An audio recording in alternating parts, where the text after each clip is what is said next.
Late next month in London, the annual Wimbledon Tennis Championships will be played. Among the competitors will be an American woman who has almost single-handedly raised women's tennis from its second feature status into a big-time, big-money sport. Billie Jean King will be at Wimbledon once again. There's a good chance she'll win once again.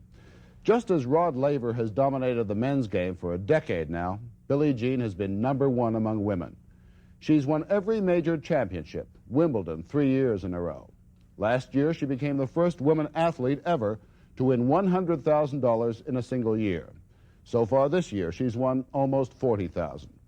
Billie Jean is 28 now. She's known to her rivals as the old lady, and they just as soon see her retired. But the old lady herself has no such plans. She remains as determined to keep winning today as she was 10 years ago when she first walked onto the grass at Wimbledon. Get this point. Come on, baby. Come on.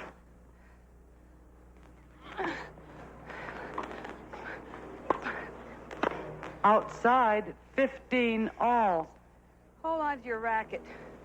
No more mistakes like that. Every ball in play. Thumby. Come on.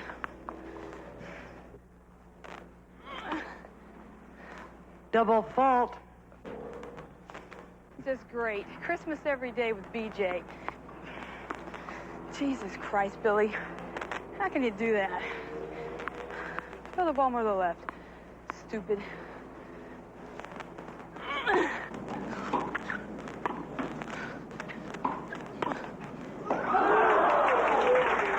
Game, Miss King. You're so lucky. You are 28, and with your best years of tennis behind you, you are still striving. When there is nothing more to win, you want to win again what you've already won. The life of a professional athlete is the shortest, most precarious, possibly most rewarding, certainly the most exhausting. An hour of road work each day, 2 or 3 hours of practice, and usually a match, sometimes 2, in smart country clubs and forgettable tank towns.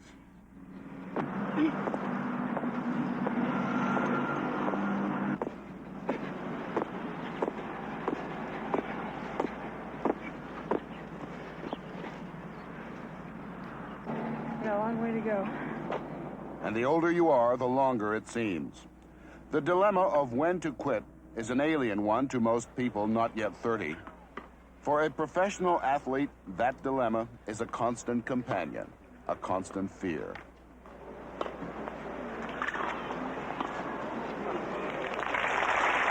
King, Miss King. 30 tournaments a year.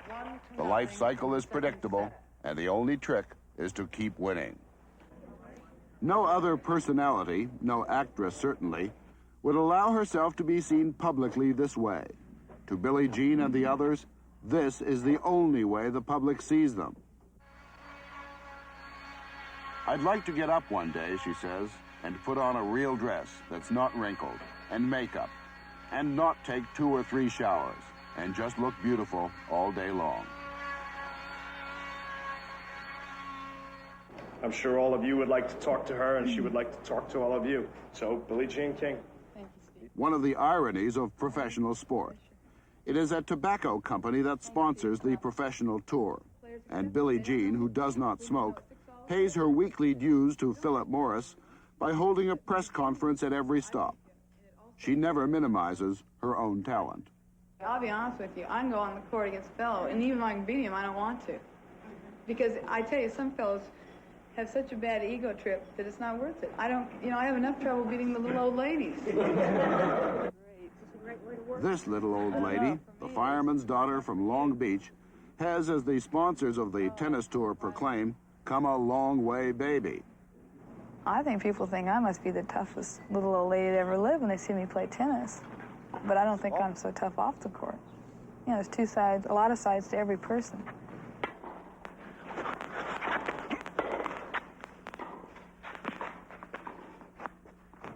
I think the one thing that I appreciate more than anything else now is privacy.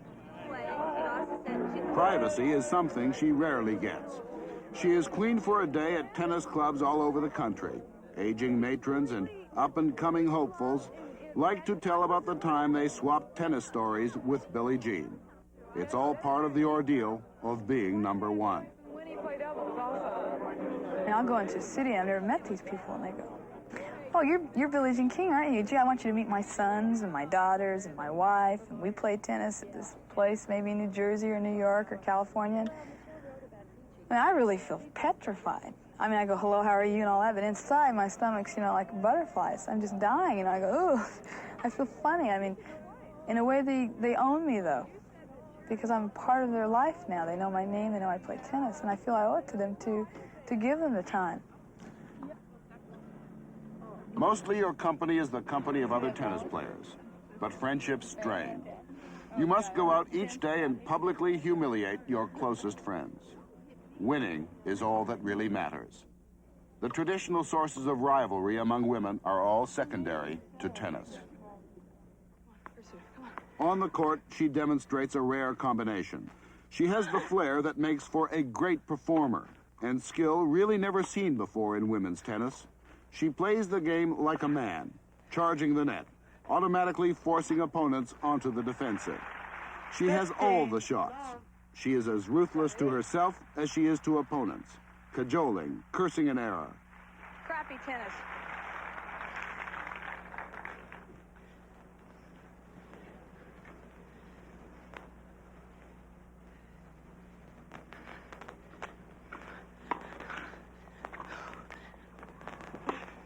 Stay, baby. Outside, I am kept one ball on the advantage, court Mrs. here. Gunter. God, these balls fly. She is not the darling of the white flannel set, who like to think of tennis as an elite game for the quiet, gentle, and rich. She belongs to the gallery, a people's player.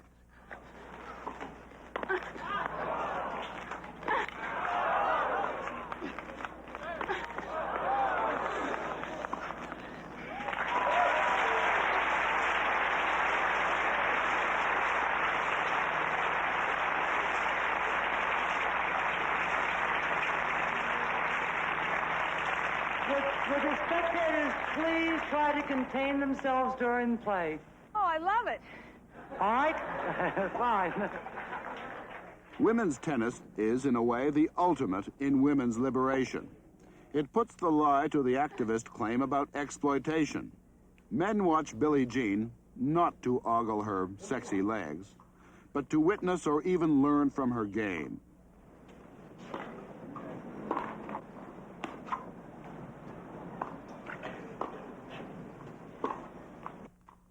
I hate to watch her play.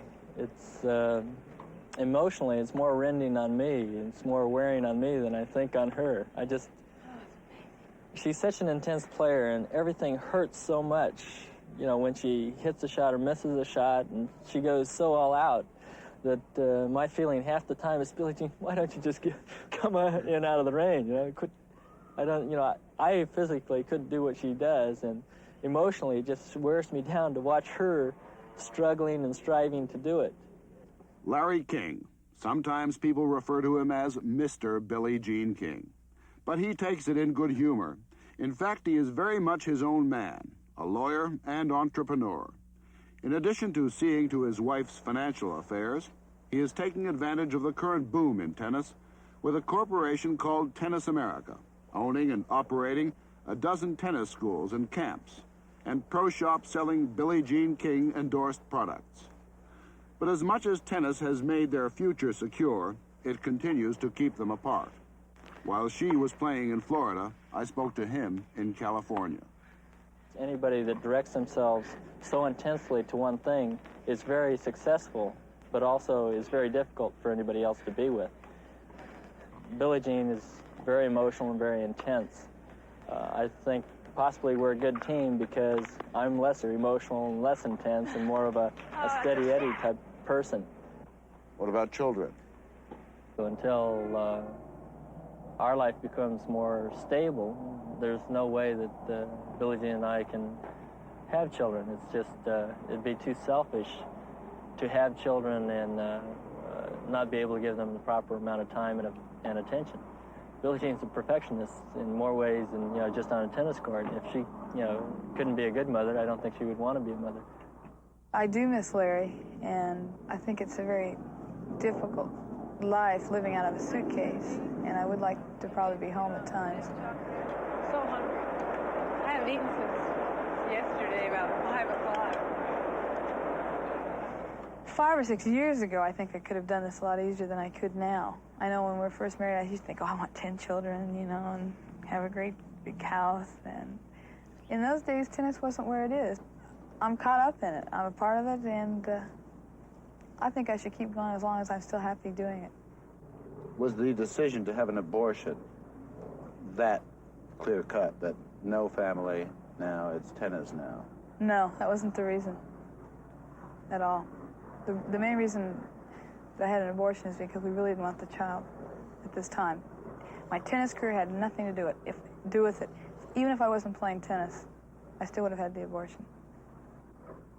But do you not fear that at age 40, having had all this fun and all the money and everything else, that really, in a certain way, life will have passed you by? You'll have lost out on an awful lot of things. No way. No way will I ever feel that. I feel that a tennis match is almost like a lifetime sometimes. Even 1 point can seem like a lifetime. I think tennis is probably one of the greatest things a woman can do and play. It must be like being a great musician or a great singer or anything else. You know, it's the greatest feeling in the world. The ball comes at you. It can be a top spin, it could be a slice, it could be a side spin. And, you know, I've got all these choices inside of me that I can do to the ball. And to hit the shot properly, the aesthetic value that I get, the thrills, I mean, I can get chills if I hit the ball right. What about the physical strains, knee operations, and all of that? You think you can keep going on those old legs? I don't know. I find that I have to work a lot harder now to stay in shape, and that if I don't kind of stay in shape every day, I notice that I really go downhill a lot faster now. And I think age does have something to do with it. Billie Jean, is winning all it's cracked up to be? You know, some people just want to win, but I like to win my way. There's got to be a certain style, a certain feeling when you win. I think, basically, though, the whole point of walking on the court is to win. What about losing?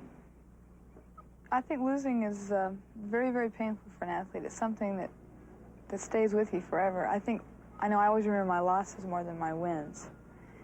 You know, I'm not going to be around forever, and this is why I like seeing new names like Chris Evert, Yvonne Goolagong.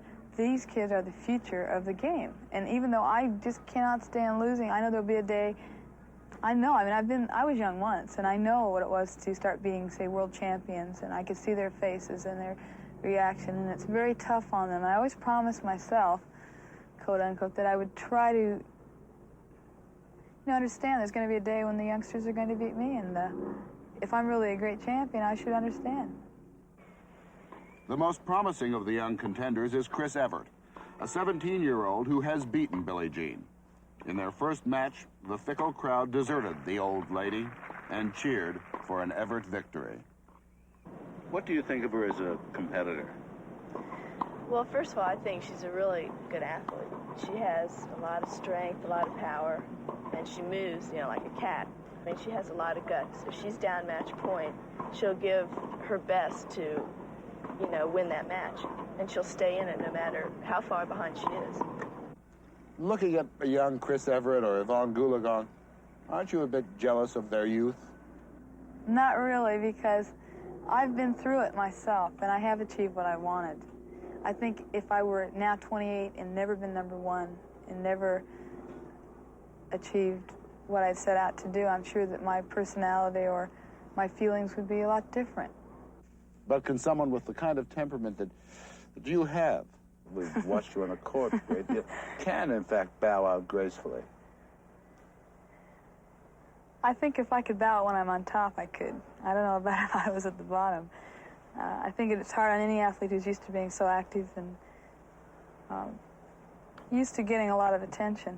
It must be difficult on them. And until that day comes, I don't think I'll really probably fully understand. Just like I don't think anyone really fully understands until they're on top what it's like to be there. Game, set, and match, Miss King.